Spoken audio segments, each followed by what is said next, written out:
Bien, pues muchísimas gracias a Juan Carlos, muchísimas gracias a José Antonio, que desgraciadamente no ha podido acompañarnos, pero José Antonio, patrono de la Fundación Trilema, gran amigo y artífice de muchas de las cosas que estamos haciendo hoy aquí y junto con otras muchas personas que han ido poniendo la semilla, pues ha cuajado en esta red, ¿no? en estas escuelas que aprenden. Y voy a empezar contando un pequeño cuento, como decía, aquí estamos.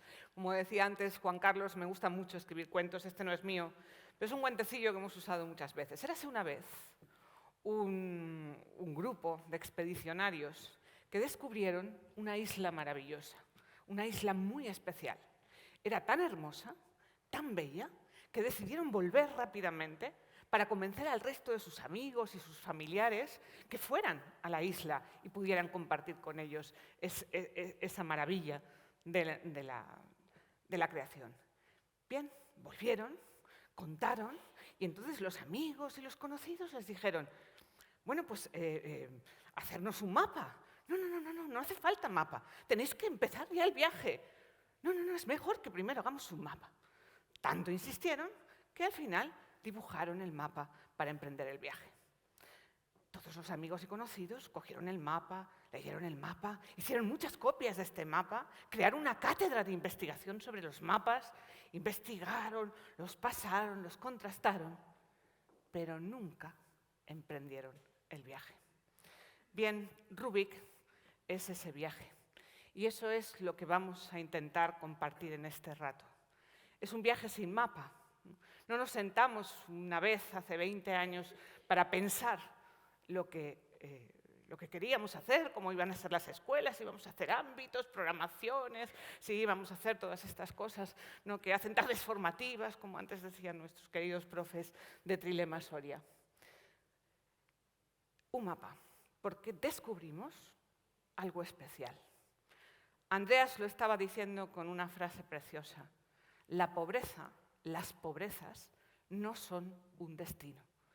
Esa es nuestra isla, esa es nuestra visión. Ningún tipo de pobreza es un destino irremediable para ningún niño o niña del planeta.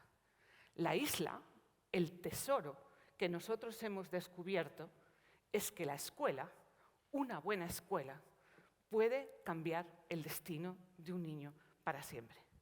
Y ese poder transformador que tiene la educación de la realidad de cada niño, que no ha elegido su infancia, no ha elegido el lugar donde ha nacido, la familia que tiene, la raza, su religión, sus circunstancias, su historia de dolor, no ha podido elegir la infancia. Pero la escuela, los maestros y las maestras que estáis aquí, podéis hacer que sí puedan elegir el destino. Esta es nuestra isla. Y volvimos a contarlo y empezamos ese viaje. Y cada huella del camino está en esa frase, antes y después. Antes en Camerún, en Guinea, en Ghana, en Soria, después. Y cada uno de nosotros, en nuestro corazón, tenemos la certeza profunda que hemos dejado huellas, muchos cientos y miles de huellas en las vidas de todos nuestros alumnos y alumnas. Conocí a Rob Hawkins hace pocas semanas en París, en un encuentro sobre el futuro del planeta, y me impactó mucho el libro y su conferencia, que decía, ¿qué pasaría si en vez de describir la realidad de la educación y todos los males, ¿no?, y en la línea de la bellísima conferencia de Elsa, ¿no?, es que, ¿y si resulta? ¿Qué pasaría from what is to what if? ¿Qué pasaría si estas cosas excepcionales que ocurren todos los días en lo más recóndito de nuestras clases fueran la generalidad? ¿Qué pasaría si en nuestras escuelas los profes excepcionales, los momentos emocionantes, los recursos que movilizan la curiosidad, que hacen nacer las ganas de aprender, ese alimento que dice José Antonio, que hace que los niños cuando llegan entusiasmados, deseando la sorpresa del día del desafío inicial del proyecto, fuera algo que ocurre en todos los momentos del día de una escuela? ¿Qué pasaría si estas cosas que estamos logrando en las celebraciones del aprendizaje y que seguro que mañana vais a poder disfrutar, fueran la cotidianidad, como decía Andreas, de esa productividad de aprendizaje los lunes a las 9, a las 10, a las 11, a las 12? Y esas huellas pues han ido haciendo senderos y han ido cuajando en Rubik, que ya creo que todos los que estáis aquí conocéis, esa metáfora que a mí me gusta utilizar, para decir que cuando uno se plantea un cambio de una escuela, de una institución, es como cuando se plantea resolver el cubo Rubik, que uno tiende inicialmente a hacer un color, haces el rojo cuando eres inexperto, y luego vas al verde, pero el rojo se deshace, y si ya quieres hacer el amarillo, entonces es un desastre y el cubo no se puede deshacer. Yo soy muy impaciente, no tengo nunca tiempo de nada. Entonces deshago el tubo, lo desengancho y ya lo arreglo, ¿no? Si quieres mover Rubik, tienes que mover todos los colores a la vez. Rubik es una manera, un enfoque, un modelo sistémico para cambiar una escuela, para cambiar una red de escuelas. Porque seguro que muchos, que todos los que estáis aquí, sois extraordinarios en las aulas. Pero para tener un impacto real de transformación vital en nuestros niños y niñas, no podemos hacerlo solos. Tenemos que hacerlos juntos. Es el equipo, es la escuela, lo que deja una impronta suficientemente sostenible que transforme las vidas de nuestros alumnos. ¿Y esos 6 elementos cuáles son? El currículum, la metodología, la evaluación, la organización, el liderazgo y la personalización. Y voy a hacer un recorrido de esas 6 caras de nuestro modelo con 2 polos. ¿Qué hemos hecho hasta ahora? ¿Qué estamos haciendo en todas las escuelas de la red? Que van a ir saliendo, algunas de ellas, todas no cupieron en el Power, pero vais a ir viendo muchas fotos de muchos logros de muchas de las escuelas que han ido en estos años uniéndose a esta maravillosa aventura. ¿Y qué desafíos tenemos que abordar, que no hemos conseguido y que estamos peleando y que nos llevan de cabeza en esas tardes formativas de los martes o los jueves? El currículum. Un gran debate nacional en este momento. ¿Qué es importante para una sociedad que nuestros alumnos aprendan? ¿Y cuáles son esos criterios que determinan que el diseño curricular de un microsistema o un macrosistema educativo sea realmente pertinente, sea relevante, sea riguroso, tenga una visión vertical, evolutiva, del crecimiento, como hemos visto también esta mañana, de la mente de cada alumno, pero también de las necesidades y de la velocidad del cambio de la sociedad a la que se enfrenta? Por supuesto, hay un gran desafío desde hace más de 20 años de girar el modelo curricular de un modelo de saberes, de contenidos, de qué cabe en la caja del cerebro, esos cerebros deterministas que venían ya de serie, que uno nacía más listo, más tonto, y según la capacidad, pues eso es lo que te cabía en la caja. Ahora ya sabemos no solamente que las cajas son infinitas, es que no hay cajas. Y es que además el aprendizaje cambia la caja, como también decía esta mañana Elsa. Por lo tanto, ese giro a las competencias, ¿no? Como me gusta a mí definirlas con una frase de Ortega, pensar con los pies, aprender haciendo, aprender andando, practicando, extrapolando, transfiriendo. ¿Qué hemos hecho en ese viaje de rigor? Hemos trabajado en ámbitos. ¿Aquí empezó? Empezamos en Soria, Leandro, hace 8 años, la primera guerra que tuvimos. Organizamos por ámbitos toda la secundaria. Por supuesto, en las primarias, desde hace más de 10 años, globalizamos los currículums aproximadamente hasta el 50%. ¿Se puede? Se puede. ¿Se puede trabajar por ámbitos? Se puede trabajar por ámbitos, lo veréis mañana. Los alumnos que aprenden bien, aprenden siempre. Pero muchos alumnos que se quedan por el camino o que simplemente el aprendizaje es como una especie de barniz superficial, en el modelo de estructura curricular de ámbitos, aprenden mucho más.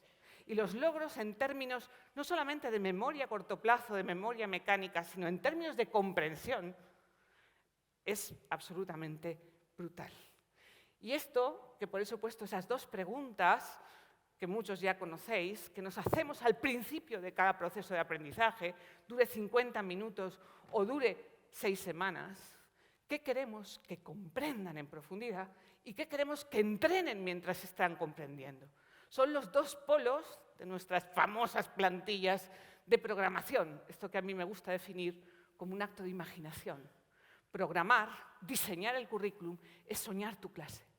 Es anticipar qué va a ocurrir en la mente de cada uno de tus alumnos cuando tú hagas una intervención o propongas un recurso que va a desencadenar los procesos más profundos para comprender la realidad y aprender a afrontar nuevos desafíos y diferentes problemas. Estamos haciendo muchas cosas, muchas ya las conocéis. Me gustaría compartir alguna muy rápida. 2. La unidad 0. Y hemos incluido muchas horas y horas lectivas para hacer otras cosas que creemos no solo fundamentales, sino fundantes para el aprendizaje. Y esto significa las 2-3 semanas iniciales en septiembre, donde no se elimina materia, como decíamos antiguamente, sino que hemos dado una inyección fuerte en otro tipo de aprendizajes. Hemos cambiado el viaje de fin de curso al principio de curso. Todos hemos ido al viaje de fin de curso, ¿no? Íbamos a Mallorca, era típico en aquel momento. Galicia habrá que ir ahora después de Andreas. Quiero decir, ¿no? Y te ibas con los alumnos y todos los tutores volvíamos emocionados. Oh, es que los he descubierto de otra manera. Es que durante el viaje se han abierto, ¿no? Y era junio. Y decías, joder, o sea, quiero decir, pues nada, el viaje de fin de curso, que es esa experiencia que genera un nuevo tipo de relación entre los profes y los alumnos, vamos a hacerla en septiembre, primeros de octubre, para que así rente todo el resto del año, ¿no? Pues eso es lo que entendemos por unidad 0. A mí me gusta decir que la escuela, el horario, es como una caja de quesitos del caserío. 8 quesitos. Y cuando uno quiere meter otros quesitos, como Andreas ha dicho, con muchísimos datos de la importancia de introducir otro tipo de aprendizajes, tiene que sacar otros quesitos, porque el horario escolar da lo que da, de 9 a 1 o a 9 a 2. En nuestro caso, estiramos y hemos metido ese sexto tiempo, no es sexta hora, porque son tiempos que aparecen en muchos sitios, pero que no tienen la consideración de un apéndice, sino de tiempo de aprendizaje. Y hay que superar el tiempo curricular, el tiempo no curricular, el tiempo lectivo, el tiempo no lectivo. Esto es un supermercado que se inventó un americano en Harvard hace muchos años, el Carnegie que no sabía cómo escaquear las pensiones. Hay que superar la estructura fragmentada en la visión del tiempo educativo. Y es algo que hemos intentado conseguir en la forma en la que estructuramos nuestros horarios en 3 bandas, ¿no? La banda de instrumentales, la banda de proyecto, la banda globalizada, 2 horas cada día, donde los aprendizajes interaccionan porque sabemos que la interdisciplinaridad es condición sine qua non para la comprensión. Y estimulamos la interdisciplinaridad y la transferencia del conocimiento teórico a situaciones prácticas, o no hay aprendizaje duradero y profundo. Por eso la programación, esto nos lo habéis oído en los cursillos mucho, tiene 2 ritmos, como escribíamos María y yo en aquel libro de Pedagogías Ágiles. Un ritmo sincrónico y un ritmo diacrónico. Tienes que pensar qué va a aprender tu alumno en tus 50 o 60 minutos, hora y media o 2 horas que duran las clases en nuestros centros, y qué va a aprender en las 6 semanas que va a durar el proyecto, la unidad didáctica, o la unidad extendida, o la secuencia, o la situación de aprendizaje, o como le quiera bautizar el último resabido de turno. Al final, necesitas manejar ese equilibrio en el doble nivel, porque son 2 ritmos que se condicionan mutuamente en lo que Andreas ha dicho muy sesudamente, la productividad del tiempo de aprendizaje, algo en lo que nos queda todavía mucho que aprender. Y, por supuesto, el trabajo de mapeo curricular, de cruces. Yo recuerdo Soria forrada en un ala enorme, los sorianos que estáis por aquí aún recordaréis, papel continuo por todas las paredes y todos los profesores con posis, cada uno con sus contenidos, saberes, criterios, en posis de colores y todos ahí pegándose a ver qué posis pegaba con cuál y cómo encontrábamos los ejes vertebradores que relacionan las disciplinas entre ellas. ¿Cuáles son los esqueletos fundantes del saber? Y cómo veíamos eso de forma vertical, es decir, ¿qué tenía que aprender un niño de 6 años en historia para que luego, cuando llegara a los 16 años, pudiera entender las raíces del conflicto entre Ucrania y Rusia? Porque si no ha entendido a los 6, a los 7, a los 8 años la relación entre presente, pasado y futuro y el impacto que un acontecimiento pasado puede tener con decisiones presentes, y las decisiones que hoy tomamos pueden afectar a las generaciones futuras dentro de 40 años, ¿cómo vamos a hacer educación en la sostenibilidad? Y esta visión vertical de los ejes fundantes del conocimiento es algo que hemos conseguido. Eso voy a presumir. Creo que lo hemos conseguido. Y lo podemos ver después de los niños y las niñas que pasan los años y razonan y explican y relacionan y recuerdan, ¿no? Y son capaces de trabajar esa visión de futuro que Elsa decía que todavía los adolescentes no tenían. Estamos ahí empujando a ver si la adquieren. Por supuesto, las nuevas materias, las asignaturas propias, aprender a pensar. Tenemos 1 hora a la semana en muchas escuelas. Por ahí irán saliendo fotos de algunas de ellas. Fluye el programa de la LifeCom, esta competencia que están nuestros alumnos sorianos presentando de sorpresa para todos nosotros, esa nueva competencia que Europa para y dice, necesitamos una competencia para vivir, no solo competencias para trabajar. Y esa competencia que tiene esos grandes 9 indicadores fundamentales, ¿no? Y que hemos desarrollado en el programa Fluye, que también veréis mañana dentro de las aulas. Leen, el plan lector. Leen un mínimo de 30 libros cada niño, con evidencias vinculadas a desempeños ejecutivos de razonamiento. Pobla, que es la más vieja en todo este invento, está ya en un mínimo de 40 libros por niño. Y no es suficiente que lean mucho, cualquier cosa, que encuentren, que disfruten, que lean tumbados, levantados, veréis muchas fotos en las escuelas, sabéis que tenemos mucha manía, que compitan, padrinos lectores, agrupaciones verticales de casas lectoras. No era suficiente. Introdujimos una nueva asignatura, 1 hora a la semana de escritura creativa, porque necesitaban no solamente imaginar historias, necesitaban narrar su intimidad, crear sus historias a partir de beber desde dentro. Y unas semanas son escritores, otras semanas son novelistas, otras semanas son fotógrafos, periodistas, y van haciendo narraciones vitales para ir fortaleciendo también, nutriendo su identidad. ¿Qué tenemos que abordar? Pues evidentemente acaba de salir en España una nueva ley, amigos de Costa Rica, Perú, que estáis aquí, Uruguay. En todos los países tenemos largas listas de contenidos. Como dice José Antonio tantas veces, es la pedagogía de la hamburguesa, un poquito de cada cosa, ¿no? Ya decía David Perkins, lo decía Santo Tomás de Aquino hace muchos años, ¿verdad, Luis? Pero, en fin, queda más bien con David Perkins. Menos es más. Menos cantidad de conocimientos, menos cantidad de saberes, con mayor profundidad. Pero hay una tensión entre el cumplimiento del currículum, lo que te viene desde fuera, muchas otras iniciativas que se nos cuelan en las escuelas, muchas urgencias, ¿no? ¿Cómo vamos a lograr ese equilibrio con la suficiente autonomía y ayuda también de las administraciones? Para poder justamente el siguiente equilibrio. Sabemos, todos lo sabemos, todas las conferencias, los congresos, las reuniones de ministros. Yo he sido ponente en España 2050, he trabajado con el gobierno durante 1 año y todos estamos sesudamente de acuerdo en que son fundamentales las skills 21, la educación socioemocional, las habilidades de comunicación. ¿Y qué quesito sacamos? Porque para hacer todo esto en un mundo post-pandemia, y todos los profes sabemos la mochila dolorida con la que todavía llegan muchos de nuestros alumnos y familias a nuestras escuelas, hay que sacar quesitos. Y por lo tanto, si queremos en nuestras escuelas apostar por el éxito vital de la educación obligatoria, cuya función es aprender a vivir, no aprender a trabajar. Eso se lo dejaremos para cuando hagamos un congreso de educación superior, que todo llegará. Pero ahora estamos en ese equilibrio vital. Y no es fácil, por muchas presiones también de las familias, del sistema, muchas veces de la sostenibilidad del mismo proyecto. Para introducir también temas cada vez más candentes, ¿no? y más complejos. La semana que viene estrenamos un programa en colaboración con Naciones Unidas que hemos hecho, por ahí está Vicente y el equipo tecnológico, en colaboración con el Comité Olímpico Internacional de ODS, para introducir un proyecto.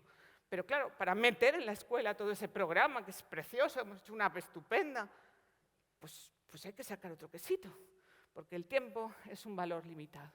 ¿Cómo lo hacemos sostenible? Sacilis de Sevilla, el Instituto Público, tantas veces que decimos que es difícil por la movilidad. Hay muchas maneras de engañar el sistema. No la inspección, solo el sistema macro. No, Jesús, no. Eso supone, como decía José Antonio, si cambiamos el enfoque de aprender, hemos tenido que abordar cómo enseñamos. Yo siempre digo que hay un cierto fetichismo con la innovación metodológica.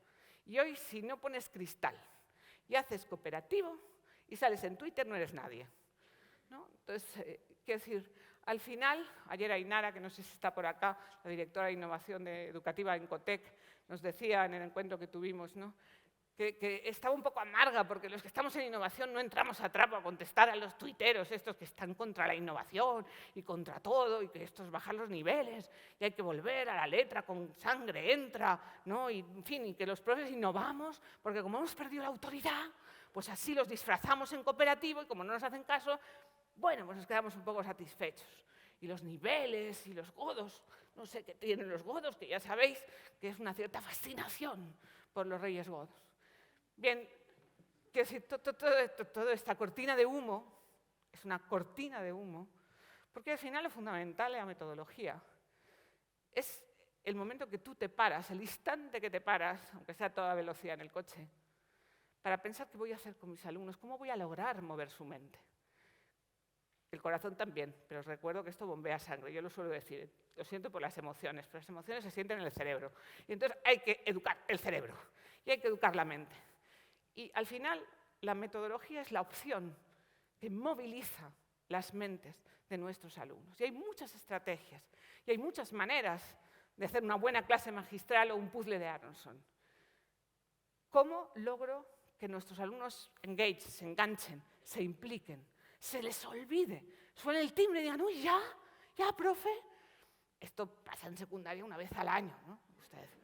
En primaria una vez al mes y en infantil pues es muy fácil, por ahí está Aurora que la vi al entrar. Eso, ¿no? Ahora se lleva mucho lo de la conciencia consciente. Pero además tienen que aprender cosas valiosas. La metodología está muy vinculada al rendimiento del aprendizaje y hay que manejar muchísimas estrategias, hay que tener muchísimos registros. Cómo estructuramos el aula, cómo diseñamos los procesos, ¿no? Y, por supuesto, cómo insertamos la tecnología en pro de la inclusividad, que sabéis que es uno de nuestros grandes leitmotivs. ¿Qué hemos hecho? Yo creo que aquí es absolutamente indiscutible que el modelo de ABP que tenemos ya muy consolidado, casi 20 años, que bebe de muchas fuentes, que incorpora muchos elementos de enseñanza para la comprensión de Harvard, incorpora muchos elementos de la filosofía y de la pedagogía anglosajona, las PLTs. Hemos hecho un diseño de proyecto muy importante, muy riguroso, muy sistemático. Mañana lo veréis. Veréis cómo desde los niños de 2 años, 3 años, ya tienen ese esqueleto del proyecto donde la metacognición tiene un papel fundamental. Paradas para reflexionar sobre el mismo proceso de aprendizaje. Contagiar, crear complicidad con los alumnos para que entiendan que no solo nos importa cuánto saben, sino cómo lo aprenden. Y esto, esa reflexión constante, hace que seamos tremendamente creativos en crear muchísimas oportunidades para aprender. Y esos famosos 4 cajones, las 4 decisiones de una buena clase, ¿no? A mí me gusta decir que las metodologías al final descansan en 4 decisiones. La primera es cómo voy a mover a mis alumnos. Los voy a tener sentados a todos escuchando, que puede ser que en algunos momentos lo haga. En parejas, en grupos de 3, de 4, con Johnson & Johnson, con Kagan, en fin, con todos los modelos de estructuras de conversación y de interacción social, factor fundamental para el aprendizaje. ¿Es suficiente tener a los alumnos haciendo un puzzle de Aronson? No. Segundo cajón. Voy a tener que decidir qué van a hacer, lo que llamamos las metodologías de producto. Van a estar quietos, van a estar tomando apuntes, van a llenar un gráfico generador de pensamiento, van a hacer un mapa mental. ¿Qué van a hacer durante mis 50 minutos? 47 en la Comunidad Valenciana, que esto es divertidísimo. Han hecho el currículum por minutos, por si no se os había ocurrido. Tercera decisión. Ya los tengo cooperando, colaborando, generando un mapa gigante, mental, con la paloma de Picasso. Cualquier posibilidad remota. Que los alumnos que veréis mañana, bueno, los que habéis visto esta mañana, que era segundo de la ESO en pleno queriendo daros la bienvenida, que pintando la paloma de Picasso lo relacionen con la paz en Ucrania es pura coincidencia. O sea, sus cabezas están en lo buena que está la que está delante, que con tantos agujeros en el uniforme este tan progre de Trilema, pues esto. O sea, no hay ninguna opción si no seleccionamos estrategias que activen el pensamiento crítico, creativo y riguroso. Veréis un abanico enorme de gráficos generadores de pensamiento, estrategias, protocolos, rutinas, con una simbiosis de muchas escuelas, de muchos autores, que hemos ido consolidando lo que se llama el Pensaurus, un cajón con 84 procesos cognitivos estimulables, entrenables para convertirlos, como decía también Elsa, en hábitos, para que ante un estímulo, cuando lleguen a los 13, a los 14 años, sean capaces de generar procesos sistémicos de análisis crítico de la situación o de anticipación de consecuencias o de traspolación de información. Hemos hecho una apuesta, lo veréis mañana, por las estaciones de aprendizaje. Una apuesta por la autonomía de los alumnos, en la que después de 3 años y de una validación muy exhaustiva de la UBA, de la Universidad de Valladolid, que no sé si habéis llegado ya, todo el equipo de la universidad, que durante casi 2 años han estado entrando en todas nuestras aulas, con aulas de control en otras escuelas, para observar el efecto que tiene en el aprendizaje profundo de los alumnos. Esta tarde presentarán los resultados en una de las experiencias. Cómo los niños llegan los lunes por la mañana, tienen una hoja de ruta personalizada y cada niño recorre las estaciones de aprendizaje en función de su velocidad, de su necesidad, de su motivación, de distintas circunstancias. Las hojas de ruta son diferentes, las usamos en matemáticas, en lengua y en inglés.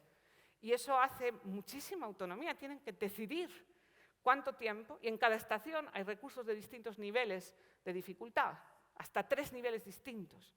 Y no eligen siempre la fácil, para eso estás tú, quiero decir. No, no es verdad. Ellos mismos eligen el grado de desafío que quieren abordar en las distintas tareas. Esto ha sido una apuesta enorme para ayudarnos a la personalización. Motivación, memoria, metacognición. ¿Cuáles son los desafíos? Pues el quinto cajón. Esas estaciones han sido un principio, pero nosotros en nuestro sistema, en nuestra cultura, en las culturas de todos los países latinos en general, tenemos un modelo muy vertical de autoridad y de toma de decisiones de aula. Con lo cual, no es fácil el dejar el testigo en manos de los alumnos, el asumir que pueden equivocarse, el dejarlos crear sin control, ¿no? El darles el testigo gradualmente para que realmente sean dueños del diseño de sus propios procesos de aprendizaje. Esto es un desafío, nos exige mucha formación y un cambio importante en nuestra manera de entender el rol docente. Para nosotros tenemos una tremenda necesidad de dotaciones tecnológicas, porque nuestros centros, por distintas razones, son bastante vulnerables. Otros centros de la red tienen más facilidades. Pero es verdad que el desafío que estamos abordando en este momento, que le llamamos nosotros el 50-50, es cómo aprendemos a diseñar nuestras sesiones, nuestras clases, nuestros procesos de aprendizaje, compaginando, ¿no?, lo síncrono con lo asíncrono, lo tecnológico con lo analógico, lo colaborativo con lo individual, la evaluación formativa con la de logro, con la de progreso. Es decir, cómo vamos haciendo un equilibrio 50-50 con esa imagen que hemos escogido, que es la imagen de un ecualizador. Y cómo vamos introduciendo la tecnología al servicio del aprendizaje. Y cómo discernimos, que esto es muy importante y se habla muy poco, en cada edad, qué tipo de inmersión tecnológica hay que hacer, qué grado, qué cantidad, qué manera. Y hay muchos estudios contradictorios, ¿no? Y tenemos todavía mucho que reflexionar. Esto nos lleva a la tercera cara, la evaluación, que evidentemente es un gran lastre porque tenemos todavía tatuado en sangre esa evaluación sumativa, la calificación, la nota, ¿no? Y necesitamos un cambio importante en esa cultura de evaluación. Aquí están los pequeñitos de Trilema de Madrid, del Pilar, ¿no? Ya empezamos con los niños pequeños, mañana pasados por las aulas de 2 años, y veréis cómo los niños se autoevalúan desde los 2 años con sistemas binarios. Veo la cara de orgullo de algún profesor soriano por delante. Y ciertamente son capaces a los 2 años de discriminar el desempeño, de poner en colorear en rojo el trabajo colaborativo y de ser capaces de verbalizar 2, 3, 4, 5 años, no solo porque su compañero no lo ha hecho bien o tan bien, sino qué puedo hacer yo para que mi compañero mejore? Esa es la pregunta de las rúbricas, las dianas. Hemos hecho miles de herramientas, hemos publicado miles de herramientas de pruebas, hemos incorporado una cultura de evaluación constante y sobre todo hemos cambiado, y esto también creo que podemos presumir todas las escuelas de la red, uno de los cambios más importantes que hemos logrado es el cambio en el peso de la heteroevaluación, de la evaluación del adulto sobre el niño, a la autoevaluación. Y creo que eso es un logro real, que también lo veréis sobre todo en los portfolios de aprendizaje. Los portfolios son una gran herramienta. Miren, un examen, un control, es una foto de un niño en un momento determinado. 3 controles, 3 fotos de un niño en 3 momentos determinados. Un portfolio con 40, 50, 60 evidencias es un álbum de fotos. ¿Cómo sé yo cómo aprende un niño? ¿Con 3 fotos? ¿Con 5 fotos? ¿O con 6 álbumes de fotos que hacen un total de 350 fotos? Eso es lo que me da el retrato profundo de cómo evolucionan todas las dimensiones de aprendizaje y me permite hacer lo que significa realmente evaluar, que no es medir, es acompañar a la mejora. Eso es evaluar.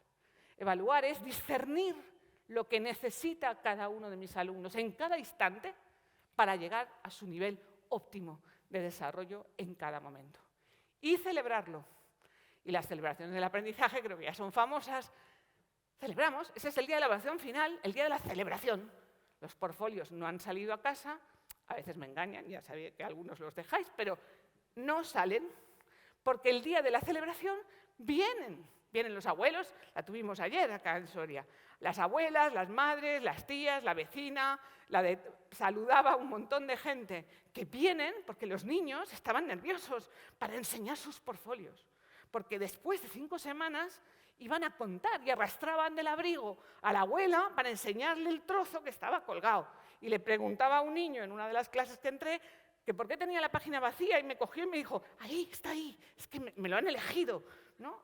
Y veréis las aulas no decoradas, veréis las aulas llenas de pequeñas y grandes evidencias. No los mejores, sino todos, que esto es muy importante. En un proceso que hemos iniciado y que creo que también es un logro, y es un proceso en muchas de las escuelas que estamos aquí de coevaluación familiar. Empezamos en la pandemia con 25 criterios que las familias nos devuelven antes de las famosas sesiones de evaluación. Y cuando nos sentamos a hablar sobre los niños, no sobre las notas de los niños, tenemos toda la valoración que la familia tiene alrededor de distintos aspectos de crecimiento, no solamente los logros académicos. Muchas más cosas en evaluación. He puesto las evaluaciones intermedias, un invento que hicimos aquí en Soria hace ya bastantes años. Y teníamos las evaluaciones obligatorias para cumplir la ley, Jesús, pero inventamos estas evaluaciones intermedias en mitad del trimestre sin calificaciones, solo para hablar qué hace bien este niño, a qué profesor responde mejor, a qué tipo de estrategia este niño que es un bala perdida, que es de estos que cuando pilla el COVID, que no lo quieres matar, pero que le dure mucho. Sí, todos tenemos de estos. Pero el bala perdida, el que has tirado la toalla, con algunos profesores es diferente. ¿Qué haces tú bien? Que Juan contigo funcione, conmigo no. Ese es el sentido de la evaluación intermedia. Vamos a ver cómo ayudamos. Hay mucha tensión en evaluación. La primera y la más grande es cómo articulamos las horribles, infernales plataformas de las consejerías, invento diabólico, donde luego, después de todo este proceso, los portfolios, nuestro Trilemax con los boletines competenciales, nosotros tenemos perfiles de salida desde hace 15 años que hicimos los perfiles de salida. Hay que poner un 7,25, porque la tecla de Ítaca, Averroes, todos tienen nombres de estos poéticos, no voy a decir más. Al final, la presión entre la evaluación, la calificación y el registro, que es una cosa muy distinta, de determinados niveles de logro. Seguimos teniendo también un gran desafío con las competencias a medida que van ganando peso en el sistema, porque las competencias es un entrenamiento vital y requiere escenarios vitales para poder ser evaluadas. Y eso requiere un tipo totalmente distinto. Ya superamos, somos expertos en rúbricas, y en dianas, y en semáforos, y en todo esto. Pero todo el abanico de herramientas es solamente un andamio para algo que es fundamental y que me parece que me he pasado. No sé si voy a llegar para atrás. Pues no. Aquí está. Aurora con Mateo. No sé si está en la sala Aurora. Esta foto es de esta semana, el lunes. Mateo es uno de nuestros 30 niños de las aulas TEA. Y Aurora estaba con un sistema de pictogramas, diseñando y modificando al instante qué podía hacer Mateo. No se ve en la foto, pero tenía a los 20 y tantos niños de 3 años sentados allí y gestionaba con una mano el grupo y con la otra mano el cambio al instante del tipo de actividad y de desempeño que Mateo podía asumir. Esa es la perfección de la evaluación. Es entrenar la mirada del docente para entender al instante e intervenir inmediatamente sobre cada una de las necesidades que tienen nuestros alumnos. Esto supone, cuarta cara de Rubik, que al final, como ya va corriendo el tiempo, al final lo fundamental de un modelo educativo es que acabe siendo capaz de hacer un traje a medida para cada niño, como los sastres, que es la personalización, el gran desafío de la innovación del futuro. No es la inmersión en la tecnología, es la personalización del acompañamiento de cada uno de nuestros alumnos. Esto hemos tenido muchísimo avance con toda la inmersión, como decía José Antonio, de todo el modelo de entrenamiento de las funciones ejecutivas en las aulas. Y veréis, y gradualmente, poco a poco, iréis viendo cómo ha supuesto un antes y un después en la forma en la que diagnosticamos, en la que hacemos ese retrato de cómo aprende un niño, qué nivel de motivación, de gestión emocional, de flexibilidad cognitiva, de activación cognitiva. Estos niños que vienen cansados ya de buena mañana, o los que son, yo qué sé, rabos de lagartija, ¿no? Los que tienen control de impulsividad, es decir, 11 funciones ejecutivas. Para nosotros esto ha sido un tremendo avance y nos ha ayudado a sistematizar mucho nuestras intervenciones, ¿no? En las hojas de ruta que mencionaba antes en la metodología de estaciones, ¿no? Dos cosas importantes en personalización, dos avances que además creo que se han extendido a la mayoría de colegios de la red.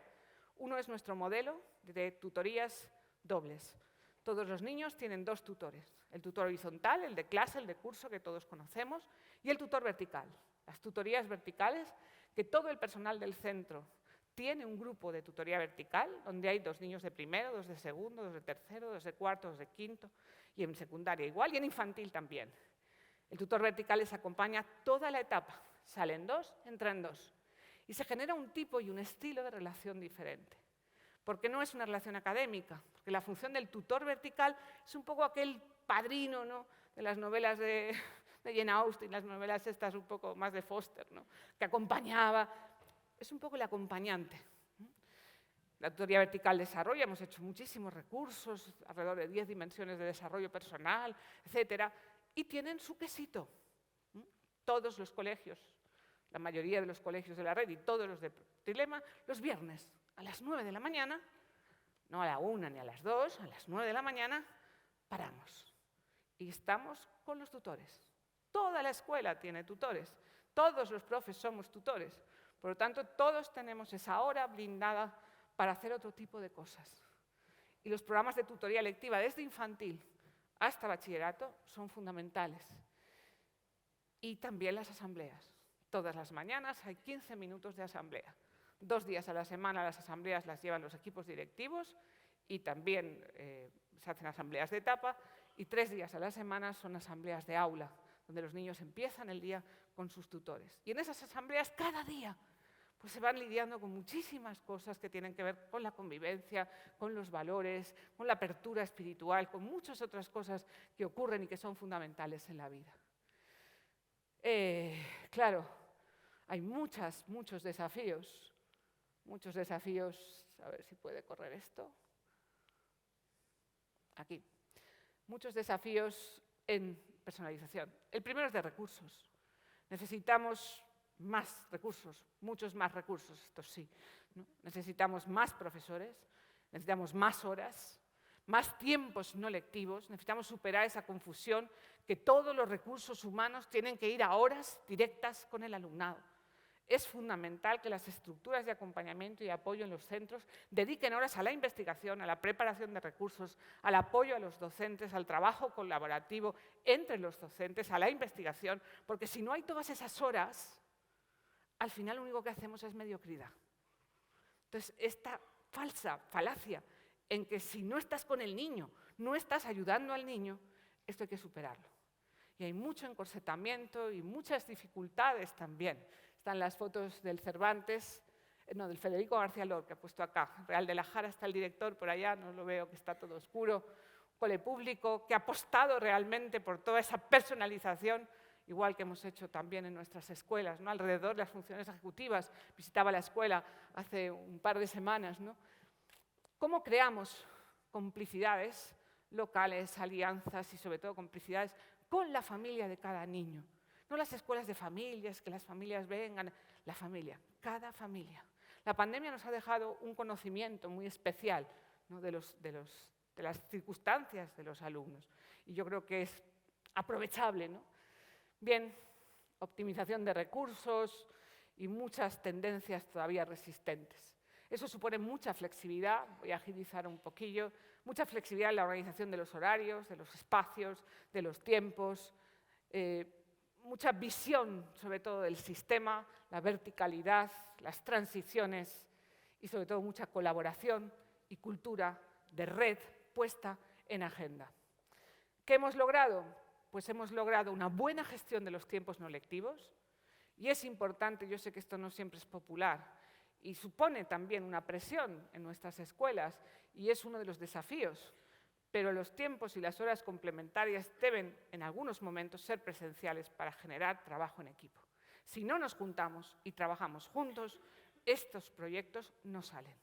Y esto es importante saberlo y es importante blindarlo y es importante dotarlo de recursos. Y es importante también incorporar las circunstancias de cada una de las escuelas, ¿no? Nos contaba justamente en Real de la Jara, tenéis una movilidad de un 80% del profesorado, que cambia cada año. 80% del claustro es distinto cada año. Pero ¿se puede? Se puede.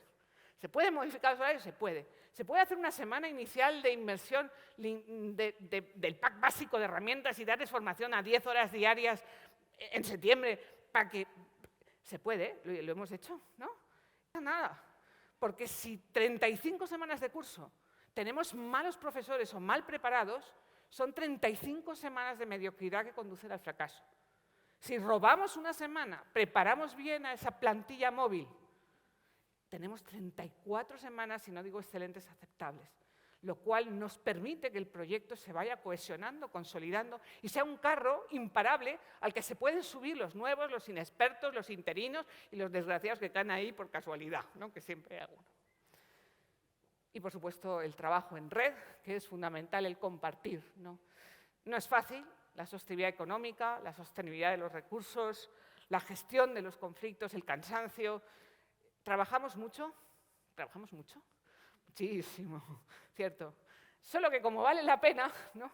Vale la pena, aquí está Mocom, es una de nuestros tesoros, nuestras escuelas están hermanadas con una escuela en Mocom, en la selva, que visitaba ECID, la Agencia Española de Cooperación Internacional, hace 4 meses, en una visita de terreno, y llegó a Mocom, en la selva, hace 3 años, si no me equivoco, 2 años y medio que no pisamos Mocom, no sé dónde está Teresa. Y llegaron allí y dijeron, pero ¿cómo es posible esto? Los niños haciendo dianas, haciendo CSIs, mariposas, compara y contrasta, destrezas de pensamiento, portfolios, en la selva, sin papel. Y entonces les dijeron, estos que estuvieron aquí, y esto ha durado, ¿no? Entonces, ¿se puede? ¿Se puede? Claro, se puede. Hay 2 maneras de mirar la realidad. La botella, medio vacía, medio llena. Y primero hay que ver las circunstancias como posibilidad, porque si nos limitamos solamente por lo que no tenemos, pues nunca podemos avanzar. Y esto depende de la sexta cara, que es el liderazgo. Y claro que el liderazgo es fundamental y todo el mundo, y está Juan Carlos, que es el gran maestro del liderazgo acá en España, ¿no? Pero el liderazgo para nosotros, yo me gusta decir que es como la savia que vertebra la planta. Es una fuerza compartida que nos hace a cada uno, a todos, cada vez más potentes, cada vez mejores. Y por supuesto esto depende de muchos factores y depende fundamentalmente de la profesionalidad, como decía Andreas en la conferencia. ¿Cómo logramos profesionalizar a nuestros equipos? Un modelo de desarrollo profesional docente que se base en la investigación, en la observación del desempeño, en ver a los mejores, en reflexionar sobre la observación, en aplicar y pilotar cambios concretos día a día en las aulas y en evaluar el impacto sobre la mejora de los alumnos, no sobre la mía, sino sobre la de mi alumno, que tiene esos procesos. Y eso es el continuum que creo que hemos logrado, con un gran logro gracias a todo el equipo de tecnólogos, que creo que son 14 o 15, que han estado trabajando sobre el portfolio digital y la plataforma de autoevaluación docente, que para nosotros ha sido un antes y un después en la manera de sistematizar el acompañamiento de esa mejora. Redige los modelos de dirección compartida o colegiada. La gente habla mucho hoy de las redes educativas, pero las redes educativas no son coexistentes, tienen que ser interdependientes. Y esto supone apostar por un modelo de dirección colegiada, de toma de decisiones conjunta. Los equipos directivos, los jueves por la mañana, estamos 2 horas, todos los equipos conectados, y lloramos, creamos, imaginamos, escuchamos, aprendemos, probamos y compartimos la toma de decisiones. Porque eso es lo que va ayudándonos a poder avanzar, y compartimos con otras escuelas de la red y quedamos en la mesa de directores y generamos una vez al mes los thinking tanks, en fin, hacemos muchas cosas para poder compartir decisiones. Y nos hemos vinculado a muchas universidades y organizaciones para seguir aprendiendo. ¿Cuál es la primera dificultad que tenemos que abordar? Pues es un poco la sostenibilidad vital, la conciliación y cuántas horas podemos dedicar y cuántas horas se reservan en las plantillas docentes, tanto en una red como en la otra, como por supuesto los que venís de países como Uruguay, como Argentina. Yo he estado esta semana, hace 2 semanas en Argentina, hace 3 semanas en Perú, donde los profesores tienen 10, 12 horas lectivas diarias, porque duplican, incluso triplican los horarios, y ni siquiera se puede concebir. Estamos dando las formaciones a estas escuelas por las noches, Esteve, las madrugadas, y también los sábados, porque no hay tiempos dedicados al estudio, a la investigación y a la mejora profesional, porque no se concibe como una necesidad. Estuve con los 11 ministros de Argentina la semana pasada, de las áreas argentinas, lo que serían nuestros concejales, ¿no?, sobre la jornada extensiva. No concebían. Yo les decía, no es solo que metáis una 5ª hora de niños, es que tenéis que pagar a los profesores una 6ª hora para trabajar ellos, porque si no, no va a salir bien. 5 horas malas es igual que 6 horas malas, lo he explicado de Andreas muy bien. Más tiempo, mal tiempo de docencia no supone mejora de aprendizaje. Bien, estas son las 6 caras de Rubik y nuestros desafíos. Ya voy cerrando, que me van a matar mis compañeros. A mí me gusta decir que la visión, la isla, el tesoro, no es una idea, no es un sueño, como dicen los de las charlas TED. Es un acontecimiento. Si no generamos visiones de momentos de excepcionalidad, es muy difícil que podamos conmover a aquellos que caminan con nosotros. Una visión de excepcionalidad es ese alumno que ha tirado la toalla y que un día descubres de repente, y recuerda a un alumno soriano, Udier, que seguro que muchos todavía recordáis, con una patología muy compleja, muy violenta. Recuerdo un día en clase, 20 minutos Udier callado, porque pedí que hicieran un cómic, que estaba haciendo una sustitución acá en Soria. 20 minutos callado Udier. Esto era un milagro, rompió cristales, agredió a la directora, no está por ahí. ¿Qué haces al día siguiente? Revolución Francesa por cómic, Pitágoras por cómic. Tú intentas a ver si vuelve a estar 20 minutos callado. El 90% ya no vuelve a pasar. ¿Pero qué te ha hecho a ti cambiar tu aproximación? El resultado de un momento excepcional. El what if. ¿Qué pasaría si Udier se portara como hoy? Hombre, a ver, no el 100%, el 20% de las horas de la semana. Las cosas serían diferentes. Las celebraciones de aprendizaje, las jornadas de buenas prácticas, los intercambios, las excursiones pedagógicas, Jesús que nos has acompañado varias, coger autobuses, nos vamos, hemos visitado escuelas, hemos hecho rutas, pintando, aprendiendo visual thinking en Galicia, en Aragón, en Inglaterra, en Finlandia. Ver momentos de excepcionalidad, como dice Peter Singer. La semilla del cambio en las organizaciones que trabajan con capital humano viene a partir de la extensión de los éxitos, no de regodearse el ombligo todo el rato en los fracasos. Y este cambio de cultura y ese cambio de mentalidad son las huellas, esos momentos de avance, ¿no? De sorpresa, de emoción. Y esas huellas, y muchas huellas, es lo que han creado el sendero. Y además hemos hecho muchas cosas, hemos hecho libros, hemos participado, tenemos convenios con universidades, hemos validado, hemos hecho 4 grandes evaluaciones de impacto en el aprendizaje, lo ha hecho la Universidad de Valladolid, 2 veces la Universidad Autónoma de Madrid, mañana hablaremos un poco de Fluye. También la Universidad de Zaragoza, hemos hecho un estudio clínico, hemos medido y pesado 1000 y pico niños durante la pandemia, durante 3 años, para el impacto físico en la mejora de los hábitos saludables. Es decir, hemos trabajado en muchos entornos, en muchos contextos, no tengo mucho tiempo, pero uno, y me voy a quedar con ese para acabar, fueron nuestras pelis, ¿no? Además, hemos hecho una pequeña productora de cine. Rodamos primero Profes y después La Otra Educación, una peli que estrenamos hace 5 años. Y he rescatado de la peli una de las experiencias. Mama Janet, en la selva de Camerún, en Bafia, allí estuvimos filmando, ¿vale? Sabéis que en Camerún, en África en general, la escuela es de pago. A mí me impactó mucho, la primera vez, yo he ido muchas veces, la primera vez que vi en Camerún a los niños sentados con las carteras vacías en las puertas de las escuelas, horas. Y yo dije, ¿pero qué hacen los niños fuera? ¿Los han expulsado o algo? No, es que los padres no han podido pagar los 20 francos de la matrícula. Y hasta que recojan el cacao o puedan recoger los 20 francos, los niños no pueden entrar. Y claro, a mí aquello me impactó, de esas visiones que hacen emprender caminos. Bueno, pues Mama Janet, en la peli, nos cuenta cómo las mujeres africanas en la selva, en las aldeas, han hecho una cosa que se llama los yanguis. Y un yangui es un grupo de mujeres, este es el yangui de Mama Janet, que se traduce del africano el club de las chicas listas. Y dicen que cada una de ellas, con pocos francos, con pocos céntimos, no llegan ni al franco, no puede hacer nada. Pero si se juntan muchas mujeres y dan todos los céntimos a una puede cumplir su sueño. Y entonces el yangui, en la peli, decide dar todos los céntimos ese mes a Mama Janet para que pague la matrícula de su nieto pequeño. Esa es la historia detrás de La Otra Educación, una de las historias, otra es en China y otra es en Francia, el homeschooling, ¿no? Cómo los franceses sacan a los niños del colegio y cómo los africanos mueren porque puedan ir al colegio, ¿no? Por la misma pretensión, que es educar bien. Bien, pues el yangui, que acabó, por cierto, fundando una empresa de sillas.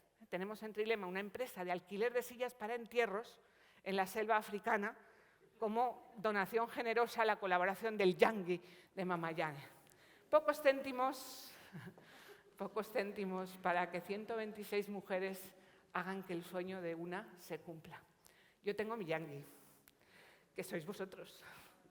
Todos los claustros, los equipos, todos los equipos de la fundación, ahora sí me voy a emocionar, los equipos de la fundación, por supuesto la red de escuelas que aprenden, ayer tuvimos momentos muy emocionantes, escuelas, sobre todo las escuelas, pues quizá que cuesta más, que habéis hecho el esfuerzo de llegar hasta aquí, me consta pues la escuela pequeñita de Colombia, la escuela de Argentina, de Buenos Aires, que habéis venido 3, lo habéis conseguido, ¿no? Escuelas en todas partes. Bueno, es nuestro yangui. Solos no podemos, pero juntos somos imbatibles. La red de escuelas que aprenden es el ejemplo, el fruto, el testimonio de que sí se puede cambiar, sí se puede lograr una educación excepcional, una educación que nutra los deseos, los horizontes de cada uno de nuestros alumnos. Y no, nunca llegaremos, porque el premio es el viaje. Gracias.